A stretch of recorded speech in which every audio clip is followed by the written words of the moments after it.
أعوذ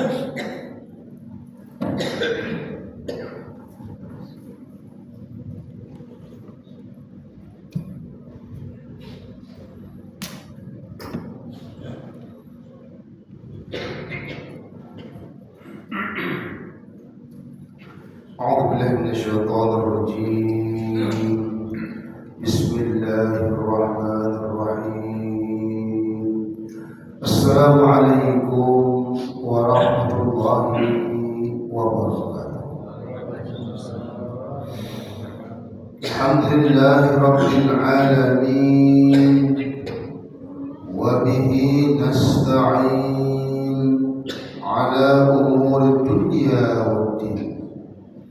نستعينه ونستغفره ونعوذ بالله من شرور أنفسنا ومن سيئات أعمالنا.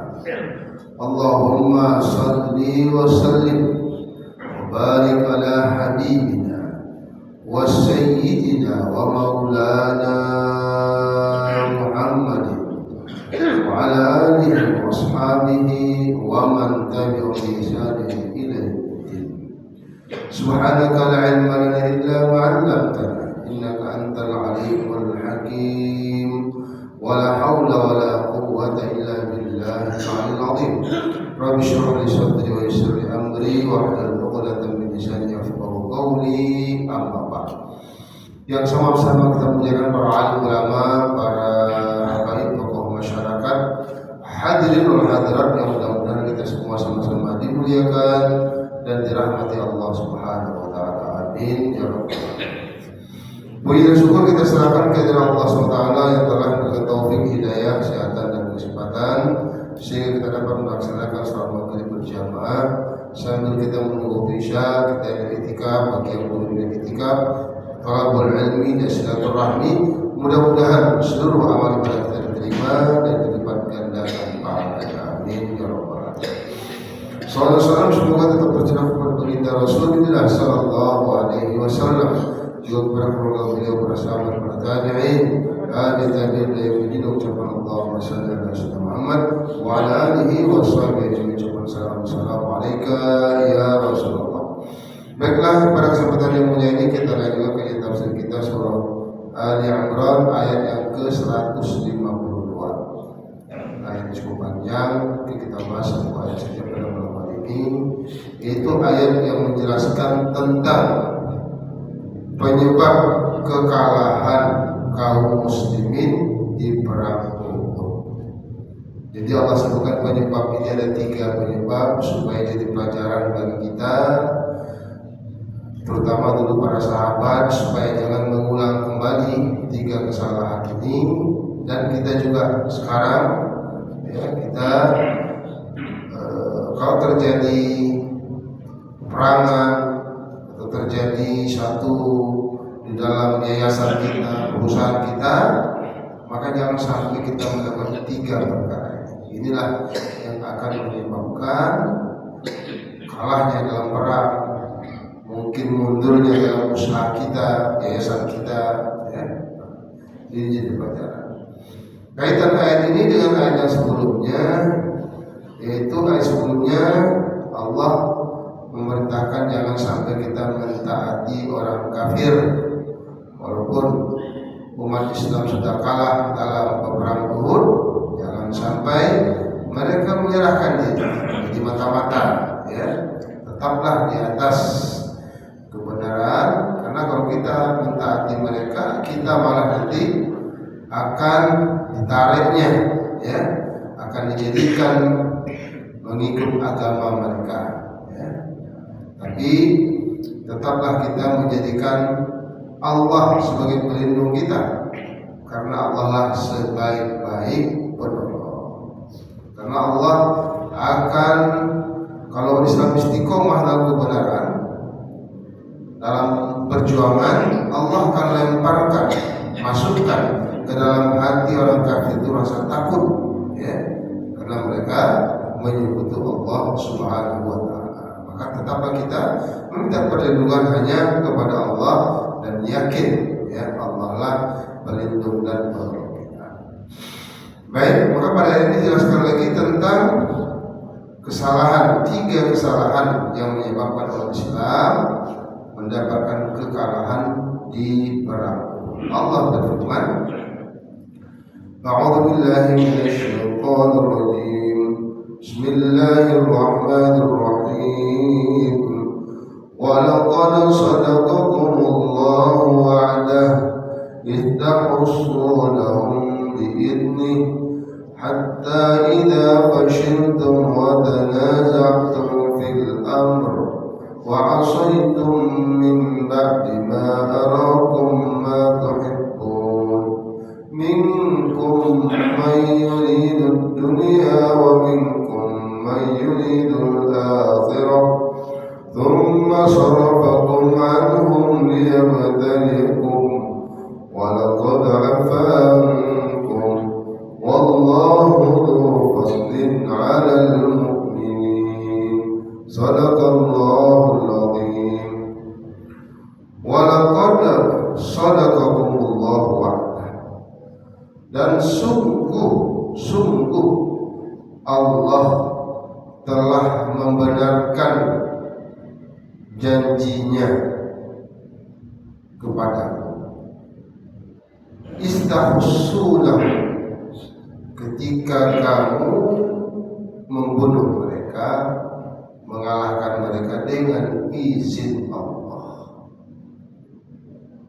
Hatta idza fashiltum, sehingga apabila kamu telah merasa lemah, wa tanaza'tum fil amr, dan kamu berselisih dalam urusan, dalam satu masalah, wa asyaitum min ba'di ma arakum, dan kamu durhaka dari setelah kamu melihat ma tuhibbun, kemenangan yang kamu sukai.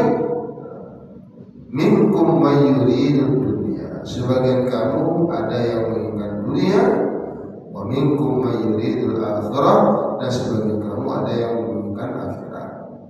Tsumma sarafakum anhum, kemudian Allah memalingkan kamu dari mereka, liyabtaliyakum, untuk sebagai ujian bagi kamu. Wa laqad afa ankum, dan sungguh Allah telah memaafkan kamu. Wallahu dzu fadlin 'alal mu'minin, sesungguhnya Allah mempunyai karunia yang besar bagi orang-orang yang beriman. Kita sudah membacakan dan terjemahkan, maka kita sekarang masuk kepada tafsir dari ayat ini, walaupun hanya 1 ayat.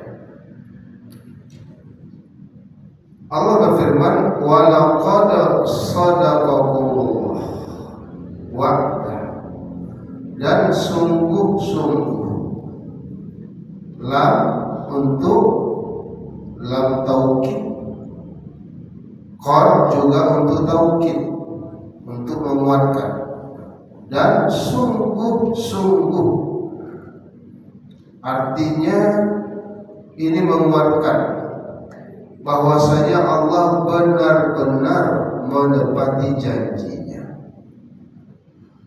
Walaqad sadaqakumullah, dan sungguh-sungguh Allah telah membenarkan kepadamu janjinya. Apa janji Allah? Janji Allah kepada orang beriman, kalau mereka di dalam peperangan semata-mata ikhlas mencari keridhaan Allah, kemudian mereka mentaati perintah Rasulullah sallallahu alaihi wasallam, maka Allah berikan janji kemenangan kepada mereka. Kalimat sodako itu artinya benar, ya. Sehingga Abu Bakar diberi gelar dengan Siddiq karena dia membenarkan, ya, peristiwa Isra dan Mi'raj. Waktu orang kafir Quraisy sudah mulai ragu, sudah tak percaya, akhirnya dikatakanlah Abu Bakar, ya. Lalu Abu Bakar pun memberikan pertanyaan-pertanyaan kepada Nabi, ya, sehingga dengan pertanyaan-pertanyaan ini terbukti semuanya. Dan Abu Bakar sendiri mengatakan, saya membenarkan peristiwa ini bahkan lebih dari ini.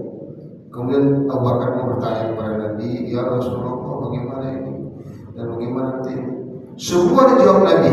Waktu itu orang kafir Quraisy yang mengetahui Baitul Maqdis nggak bisa membohongi. Maka dan terbukti keesokan harinya datang kafilah yang dilihat Nabi yang akan datang tersebut sesuai dengan apa yang disampaikan Nabi dengan sebab pertanyaan Abu Bakar tadi.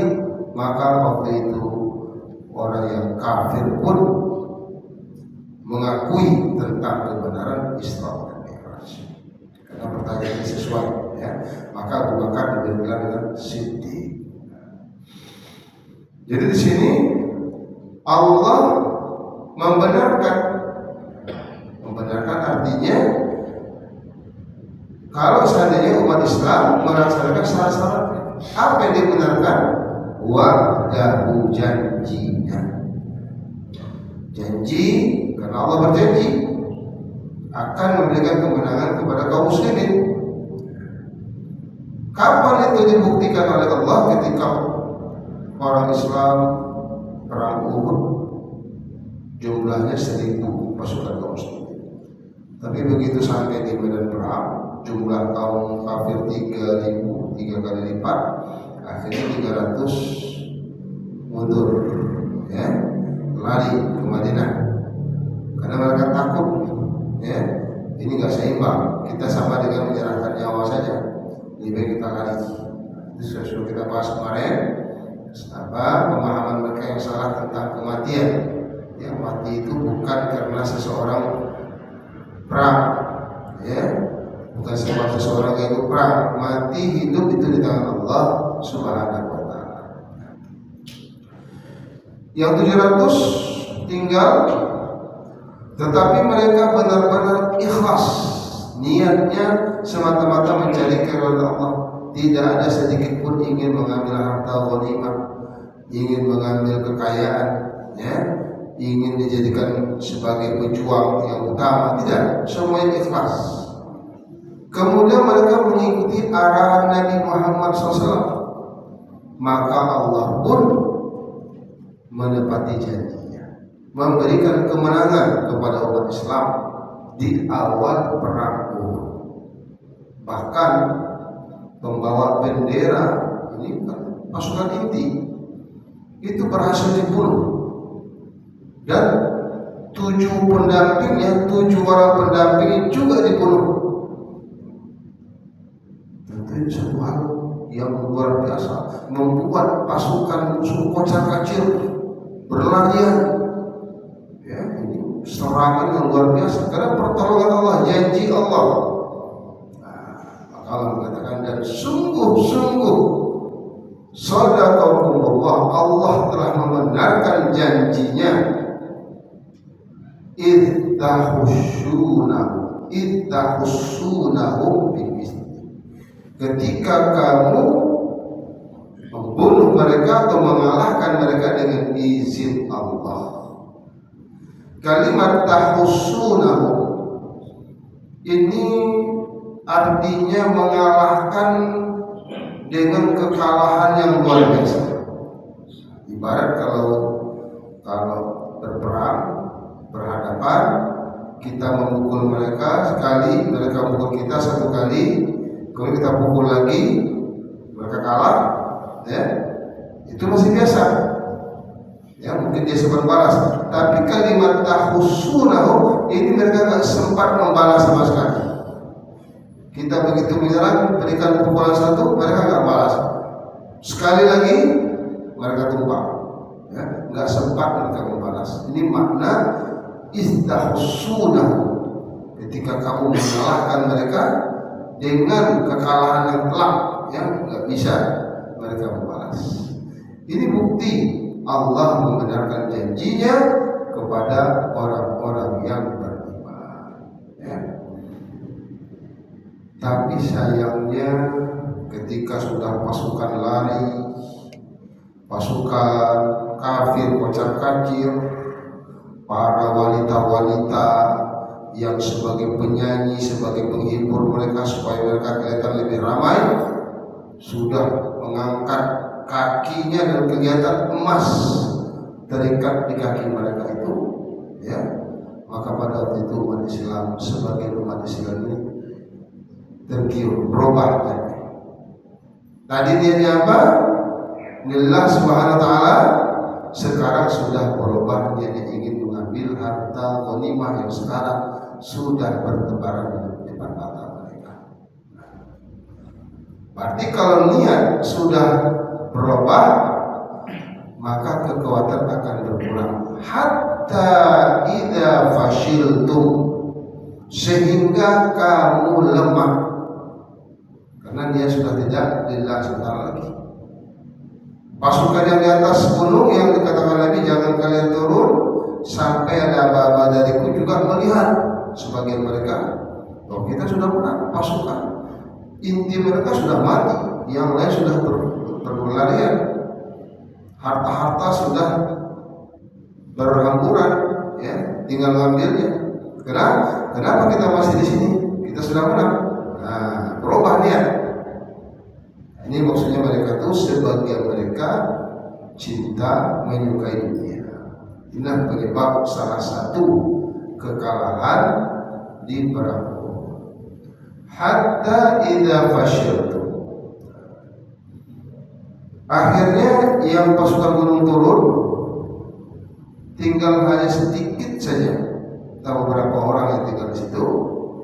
Akhirnya Khalid bin Walid tetap bermusuh Islam. Amr bin As melihat kesempatan emas ini, dia bawa pasukannya, beberapa orang, 200 orang di bawah, melewati gunung dan naik dari belakang, naik ke gunung tempat orang Islam, dibunuhnya seluruh yang berada di gunung, dan mereka sudah menguasai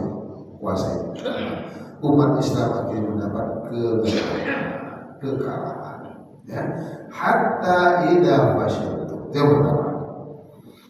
Jadi mereka lemah karena berubah niat mereka, ya, yang tadinya lillah, yang tadinya semata-mata karena Allah, sekarang sudah tergiur dengan dunia yang ada di depan mereka. Maka seperti minkum mayuridu dunia, sebagian kamu ternyata tergiur dengan dunia. Yang pertama. Yang kedua, penyebab mereka kalah, wa tanaza'tum fil amr, dan kamu berselisih, ya, kamu berdebat, berbantah-bantah dalam urusan kamu. Wa tanaza'tum fil amr. Seharusnya kita tidak usah berdebat, tidak usah saling menuduh, saling berdebat, ya. Kalau memang itu masalah sudah ada ketetapannya, yaitu ketetapan dari Nabi, jangan turun, ya, dari gunung. Kemudian jangan kamu melakukan sesuatu di luar arahan Nabi, ya. Ternyata mereka berdebat. Kita nunggu apa lagi di sini? Pasukan sudah menang, orang kafir sudah kalah. Nunggu apa lagi? Ayo kita turun. Yang satu mengatakan jangan. Tadi Nabi mengarahkan kita tidak boleh turun. Nah, terjadilah perdebatan.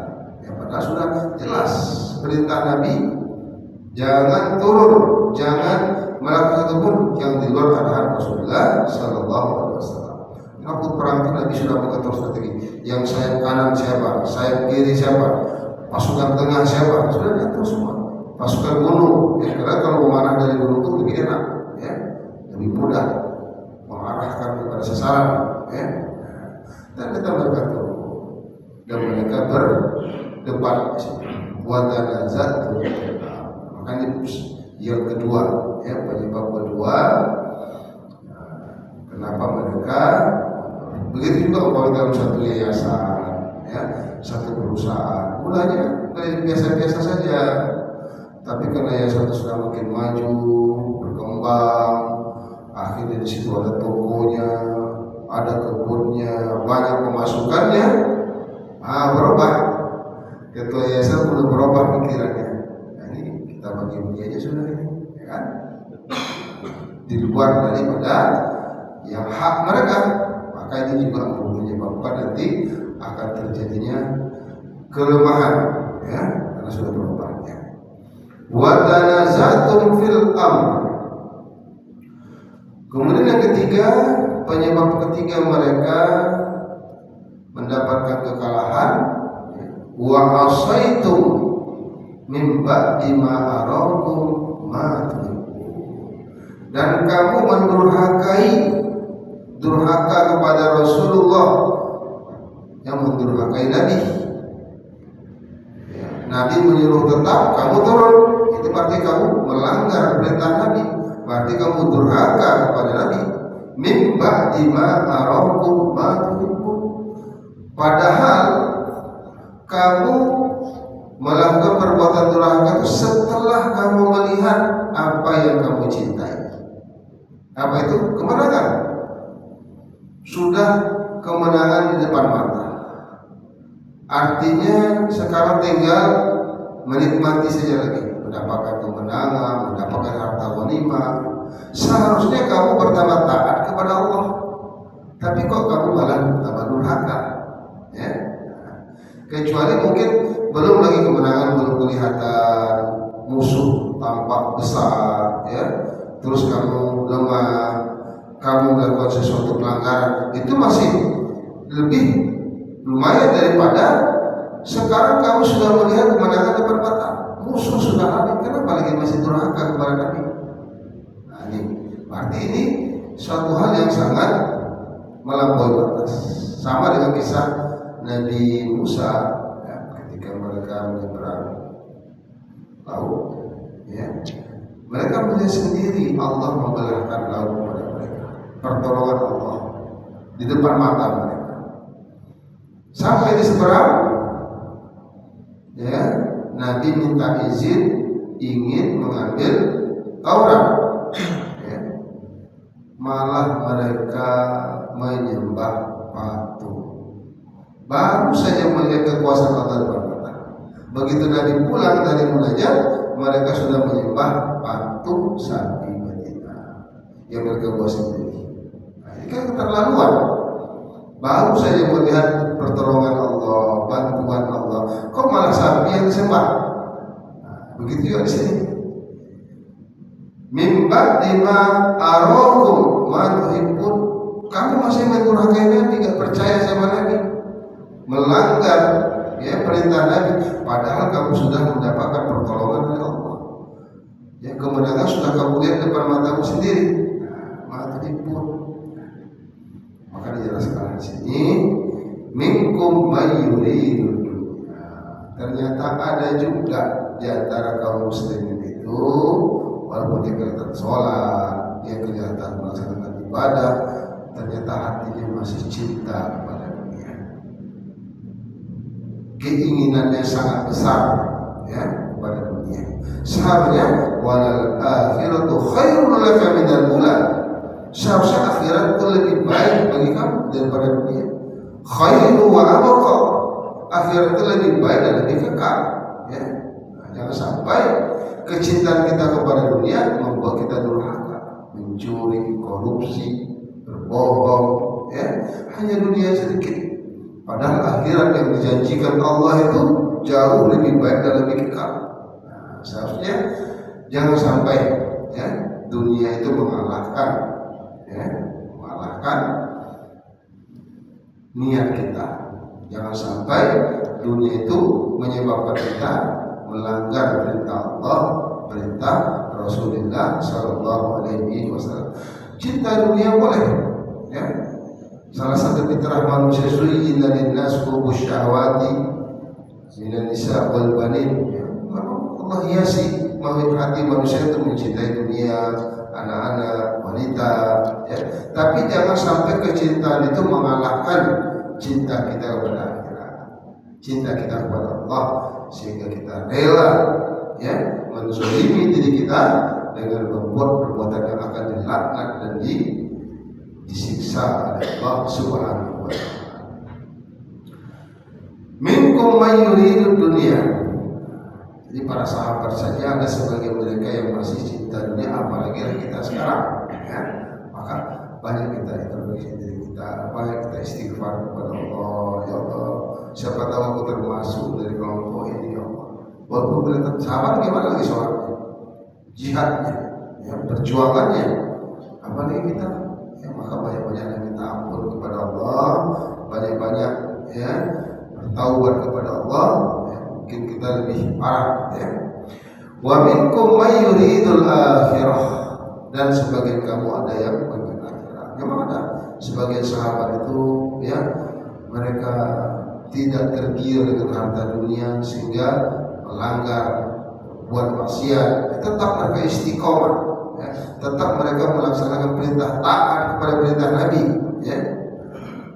Sehingga di sini ujian dari Allah. Kadang diberikan kemenangan berupa ujian, kadang diberikan kekalahan juga ujian. Begitu dapat kemenangan, tetap mereka harapan mereka hanya Allah. Niat mereka yang mencari ridha Allah, bukan niat untuk mencari Allah. Mendapat kekalahan, mereka bersabar, ya. Mereka tetap dalam ketaatan. Ya, inilah orang-orang yang lulus dalam ujian.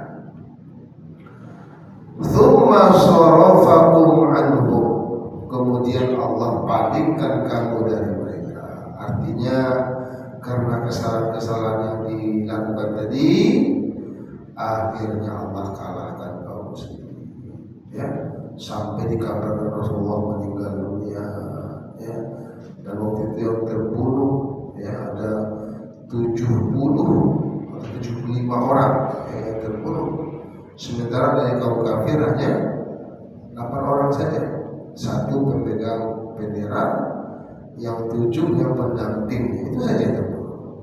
Setelah itu semua dikuasai oleh kafir Quraisy, ya, dan banyak yang terbunuh dari kaum muslimin, ya, sampai Rasul sendiri ya sampai patah giginya, darah ketiknya, ya, jatuh ke dalam lubang, ya, sampai sahabat ada yang sebelum kita mengatakan Rasulullah meninggal. Tsumma sarafakum anhum, kemudian Allah mengalahkan kamu, ya, membuat kamu berpaling lari, ya, terpencar.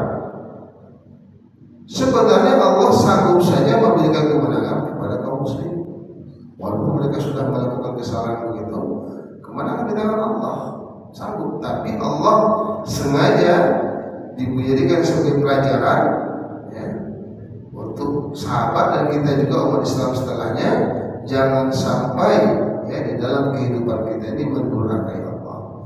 Jangan sampai kita berkhianat, jangan sampai kita salah niat, jangan sampai kita berdebat hal-hal yang sudah nyata benarnya, ya. Kalau benar kita terima, ya. Maka tsumma sarafakum anhum, kemudian Allah memalingkan kamu dari mereka, artinya kamu lari. Tujuannya apa? Liyabtaliyakum, untuk menguji kamu, ya. Allah berikan kekalahan kepada kaum muslimin sebagai ujian, sebagai pelajaran, ya. Jangan sampai hal ini terjadi, dan walaupun mendapat kekalahan, tetaplah setia kepada Rasulullah Sallallahu Alaihi Wasallam, karena kemenangan hanya di tangan Allah. Kemenangan adalah selama mentaati perintah Allah dan perintah Rasulullah Sallallahu Alaihi Wasallam. Akhirnya para sahabat setelah kejadian ini mereka sangat hati-hati, mereka sangat mentaati lagi. Buktinya sehari setelah perang Uhud, Nabi mendapat berita orang kafir Quraisy akan kembali lagi. Abu Sufyan ketika dia belum sampai ke Mekah, di perjalanan, wahai Abu Sufyan, kenapa kita pulang? Kemenangan kan sudah dengan kita, kenapa kita dah habis saja mereka? Paling meninggal mereka 70-75 orang saja. Abu Sufyan sadar, oh iya, kalau gitu kita kembali lagi, siapkan pasukan berangkat, dan berita ini sampai kepada Nabi. Maka Nabi pun mengatakan kepada sahabat, wahai sahabatku, kita ini akan didatangi oleh pasukan kafir Quraisy lagi. Mari kita songsong mereka, mari kita hadang mereka, tidak ada satu orang sahabat pun yang menentang. Ada yang luka, ada yang capeknya luar biasa, ada dalam keadaan sakit luar biasa. Mereka sami'na wa ata'na. Ujian dari Allah SWT. Akhirnya sahabat pun menang dalam ujian tersebut. Maka sambil sama Nabi pun mengatur strategi lagi, ya. Kata Nabi, kumpulkan pelebah-pelebah korban ini, satu kumpulkan sini, satu kumpulkan sini, bakar, ya. Semuanya bekerja, semuanya taat, sami'na wa ata'na. Begitu Abu Sufyan sudah dekat lagi ke sana, melihat ada asap, di sana ada asap, ini ada bantuan ini, pasukan ramai, timbul rasa takut. Dalam hati Abu Sufyan, akhirnya mereka pun mundur. Umat Islam dapat kemenangan. Satu hari setelah perang Uhud, namanya perang ada nama perangnya, ya saya lupa. Tapi itu perang yang sehari setelah perang Uhud umat Islam mendapatkan pertolongan dari Allah Subhanahu tanpa melalui perang fisik, cuma mental mereka saja. Ya, dari sebab mereka mentaati Rasulullah Sallallahu Alaihi Wasallam. Tapi sahabat setelah perang ini mereka merasa bersalah, mereka merasa menyesal, ya, dan mereka merasa gelisah karena kesalahan tersebut. Sampai turun firman Allah, walaqad afa dan sungguh-sungguh kami telah memaafkan kamu, ya. Yang kemarin bersalah, yang kemarin cari dunia, yang kemarin berdebat, yang kemarin mendurhakai Nabi, yang kemarin mereka sudah lemah, tidak semangat lagi berperang, sampai Nabi tunggu saya sebentar, tidak mendengar, mereka lari semua, ya, saking takutnya waktu itu, saking merasa lemah. Walaqad afa ankum, Allah turunkan ayat, dan sungguh-sungguh afa ankum, Allah telah memaafkan kamu. Mendengar ayat ini betapa gembiranya para sahabat, betapa tenangnya hati mereka, ya, betapa nyamannya perasaan mereka karena mereka sudah tidak dihukum oleh Allah, ya, tidak dianggap salah oleh Allah. Allah sudah menghapuskan dosa-dosa mereka, ya. Sama seperti seorang sahabat yang gak mau perang Tabuk, yang 3 orang muncul taubah itu. Jadi padahal mereka sehat, punya kemampuan untuk perang, tapi sampai mereka nggak ikut perang, disibukkan ke Ponda, disibukkan ini. Dia bilang, sebentar saya bisa pergi, tapi kok saya disibuk-sibukkan akhirnya. Tapi mereka banyak mereka jujur kepada Nabi, juga seperti orang munafik tak izinlah, alasan Nabi secara saya terima. Adapun secara batinnya rahasia serahkan kepada Allah. Yang 3 orang tidak mau berbohong. Ya Rasulullah, mohon maaf, kami sebetulnya bukan tidak bisa pergi, sanggup kami, tapi tidak tahu dia melalaikan kami, kebun kami, maafkanlah Rasul. Karena dia jujur, Nabi mengatakan silakan kamu pergi sampai datang keputusan dari Allah. Satu lagi gitu juga, orang munafik ada 2 alasan, ya diterima, tidak ada masalah. Tapi masalah nanti di akhirat. Akhirnya sampai 50 hari dibaikot oleh 3 orang, tidak boleh bicara, tidak boleh ini, sampai turun firman Allah yang memaafkan mereka. Apa kata sahabat ini? Hari itu adalah hari yang terindah bagi kami, hari yang sangat membahagiakan kami, turunnya kemaafan dari Allah Subhanahu wa Ta'ala. Itu iman para sahabat. Maka ketika turun walaqad afa ankum, sahabat-sahabat yang sempat lalai, sempat tadi berhaka kepada Nabi, merasa lega, merasa bahagia, ya. Ini untuk mereka. Kalau untuk kita belum tentu lagi. Apakah dosa-dosa kita sudah ada pemberitahuan dari Allah? Ya, pernah tak kita tengah malam setelah sholat ini atau beristighfar, wahai si fulan, kamu sudah dimaafkan. Ada nggak? Nggak ada kan? Nah, berarti itu mereka saja.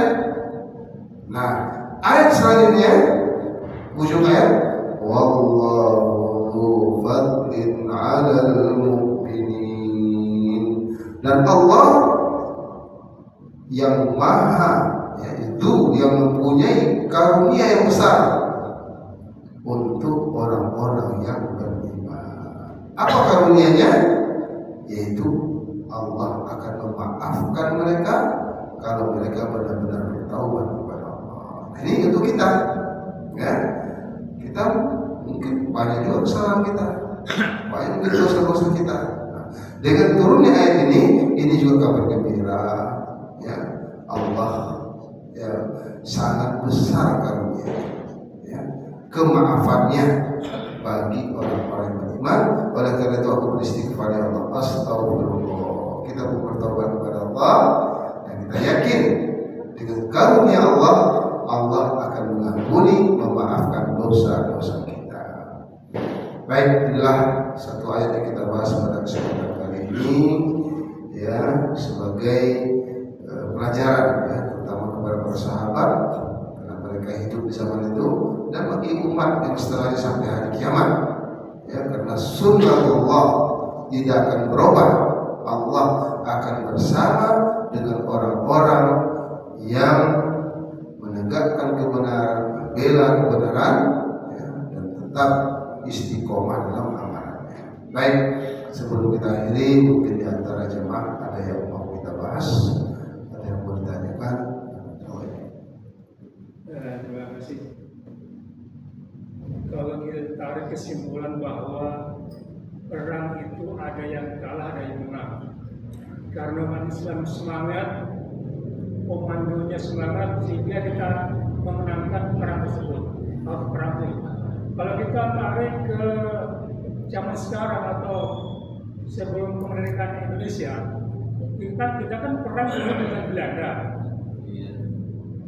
Kita itu kan tidak punya senjata, Belanda punya senjata, tetapi akhirnya kita menang dengan simbol, dengan bambu runcing. Apakah semangat kita itu seperti itu, perang Uhud dengan perang Indonesia itu tadi melawan Belanda? Apakah kesimpulannya apakah seperti itu semangatnya perang itu sehingga kita menang dari peperangan Belanda tadi? Terima kasih. Iya, baik. Apakah ada persamaan kemenangan rakyat Indonesia dengan perang yang dibawa oleh Rasulullah Sallallahu Alaihi Wasallam yang mendapatkan kemenangan?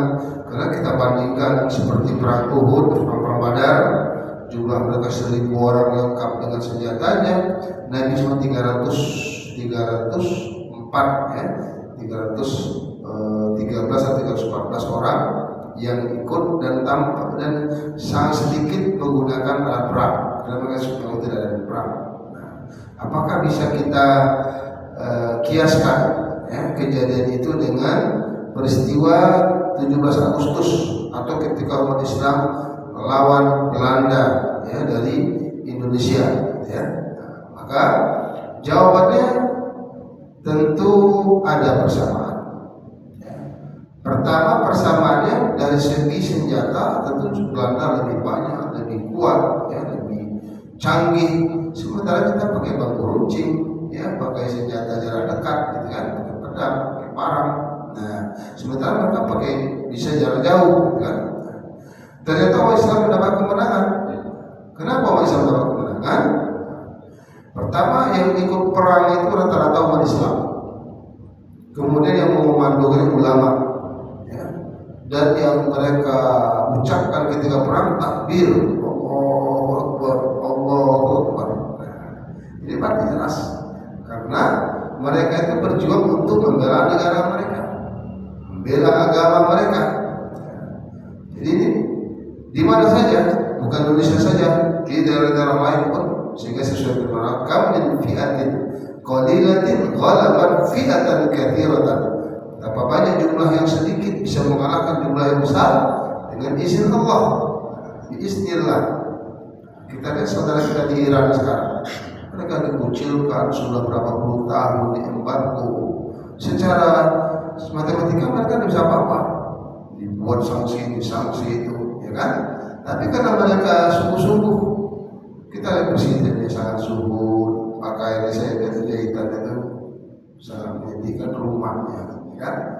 Sehingga kekayaan negara itu, walaupun mereka diembargo, mereka manfaatkan untuk kesejahteraan rakyatnya. Di sana itu uang dengan 500 rupiah, rupiah kita sekarang, itu bisa beli roti untuk satu keluarga, ya. Minyak apa semua kurang, memang gunakan semuanya untuk rakyat dan gak ada korupsi. Korupsi memang ada juga, tapi tidak seperti kita, ya. Ketat. So, presiden ini mencontohkan yang baik.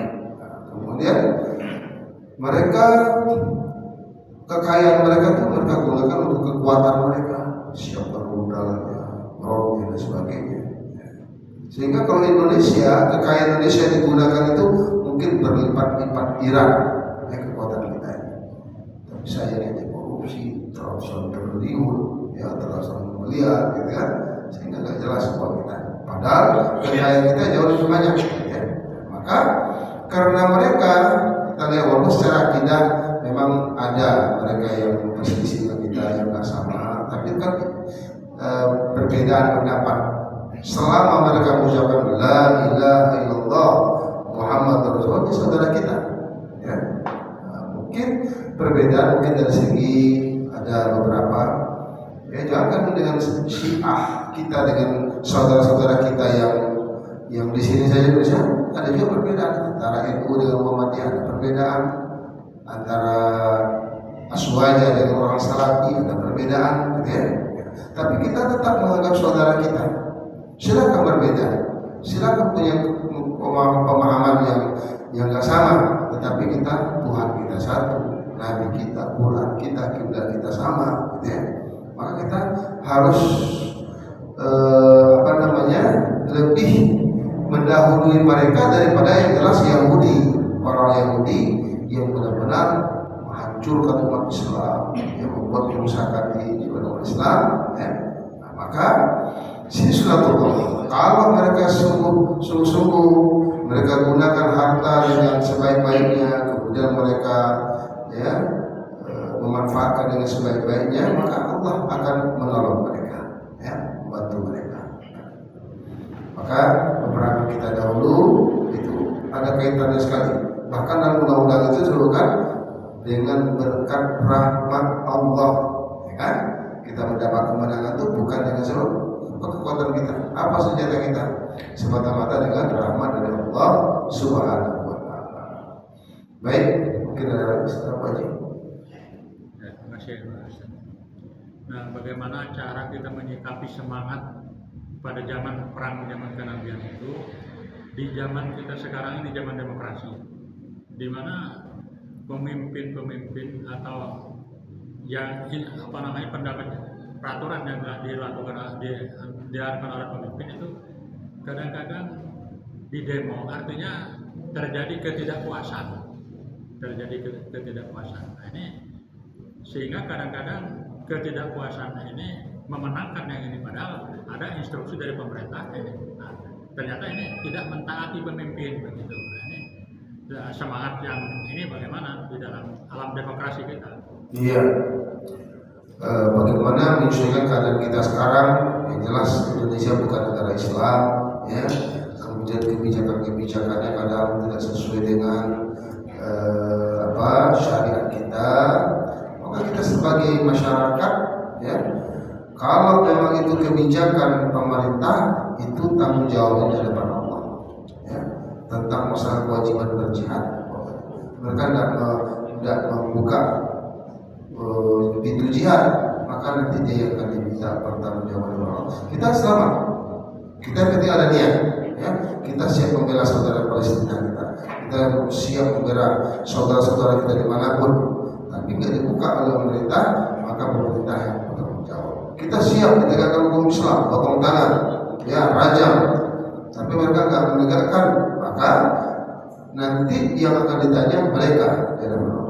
Ya, kita lepas, tapi hati kita tetap kepada syariat Islam sampai nanti kesadaran umat Islam, kesadaran pemuda-pemuda yang sekarang kita gembleng, kita arahkan mereka sehingga nanti Allah sampai pilih nanti pemimpin yang adil, ya, pemimpin yang betul menjalankan, ya, apa perintah Allah Subhanahu Wa Taala. Jadi kita katakan Bapak sekarang ya, dibolehkan itu bukan kesalahan Bapak, dan hari kiamat Bapak selamat mereka yang nanti akan diminta pertanggungjawaban. Terima kasih atas segala perhatian Bapak, atas segala kekurangan. Mari kita akhiri kajian kita dengan baca doa kafaratul majelis. Subhanallahumma wa bihamdik, asyhadu an la